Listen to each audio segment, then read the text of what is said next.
Sejak 5 hari lalu, warga Banjargerie, Desa Datkawan, Bangli memanfaatkan kembali sumber mata air yang belasan tahun tidak terurus.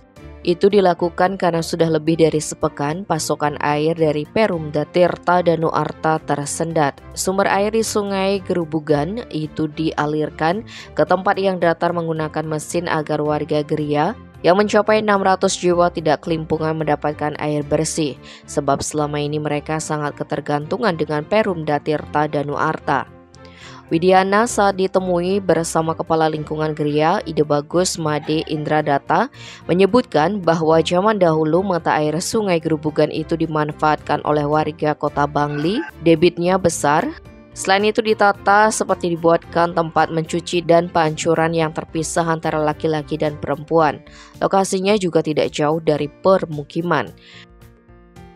Sebelum memutuskan memanfaatkan air itu, pihaknya sudah melakukan pengujian kualitas air.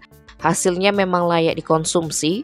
Warga setempat juga tidak terlalu sulit mengalirkan ke tempat yang datar di Jawapura dalam Cungkup karena masih tersisa satu pancuran, tinggal dibersihkan saja. Tak sedikit warga luar Banjargerie ikut antre air di sana karena pelanggan Perumda di Banjar lain juga tidak mendapatkan pasokan air bersih lebih dari sepekan. Widiana mempersilahkan semua orang yang ingin ambil air di sana gratis, bahkan tak jarang orang luar yang kebetulan lewat di sana disarankan untuk ambil air, mengingat melihat dari debitnya air itu mencukupi untuk banyak orang. Kedepan, Widiana berencana menata kembali sumber mata air itu sehingga warga tidak kesulitan mendapatkan air bersih ketika Perumda Tirta Danu Arta mengalami persoalan dalam pendistribusian.